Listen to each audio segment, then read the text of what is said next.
So these are big bottles, if you can see at home. These are very large. Those are 22-ounce bombers is what Okay, those called. so we're going for it. It is 11 a.m. here also, for those of you at home. So we're And really normally, getting after Sophie, I it. don't start drinking until 11:30. 11:30, So we this got is you a out little bit early. for me. I love it.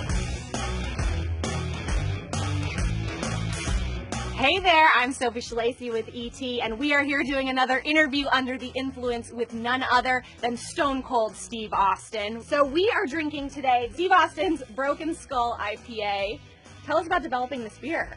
Well, I developed this beer with El Segundo Brewing Company, and I didn't want to get into the beer business for a long time. Growing up in South Texas, for most of my life, I grew up drinking the same thing that everybody else used to, grow up drinking, light beer or whatever was the flavor at the time. Sure. But a few years ago, I got into the craft beer movement, and once I got into the India Pale Ales with the bitterness, not too much bitter, that's what I really just got stopped on. I had hands on and, taste buds on in developing this beer, and I'm real proud of it. So here's how the game works. I am going to ask Steve a question. If he does not want to answer it, he's got to take a drink. If he does play ball, does answer my questions, then I have to take a drink. First player to 5 drinks loses.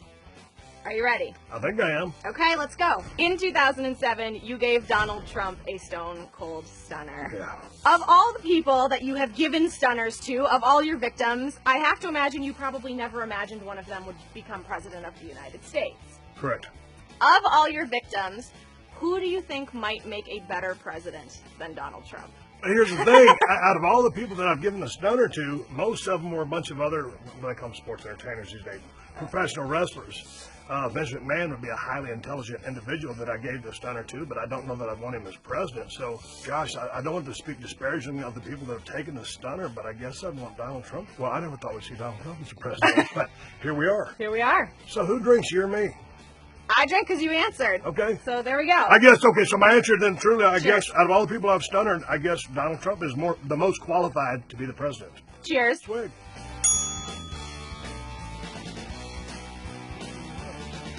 That's good. I like your style. I like it.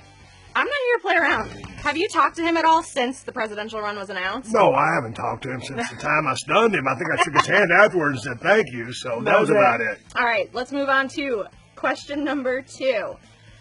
You starred in The Expendables with a who's who of action heroes. Who had the toughest time keeping up with the stunts on set?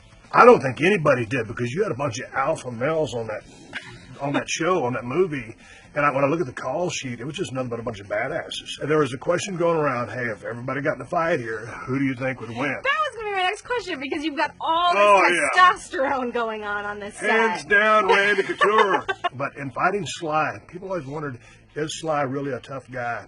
And yes, he is. That was a great, phenomenal answer. You didn't answer my question, though. Okay, give me one more chance. Who had the hardest time keeping up? Nobody. Nope, I'll drink. Drink! I'm drinking. Drink! All right, swig a beer. There we go. No one had a hard time keeping up. All right, It was that fair kind enough. of set. That is a tasty beverage. All right, we're 1-1.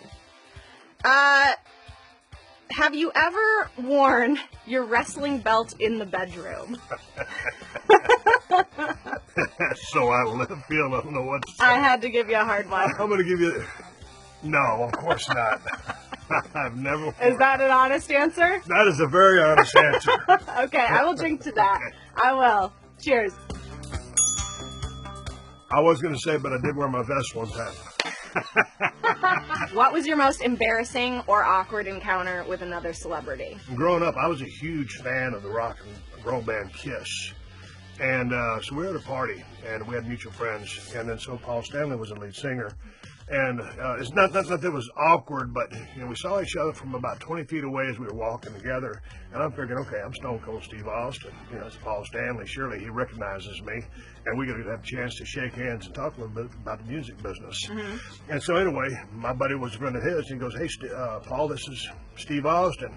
And I shook his hand. I go on and just launch into a bunch of stories, and he just completely just blows right by me and blew me off. I'm still a fan, though. Got to drink. No, you answered, so I'm supposed to drink. So I just want to also take this opportunity to say that I want to lose when we play this game, because that means that we've had a great interview. But you got to understand, the business I come from, professional wrestling, I'm willing to throw a match if the price is right. So. Here's an awkward one. Did you watch Hulk Hogan's sex tape? No. No. Man, I grew up as a Hulk Hogan fan. Yeah, I got a lot of respect for the guy. Nah, I didn't watch the sex tape. Ain't my kind of thing.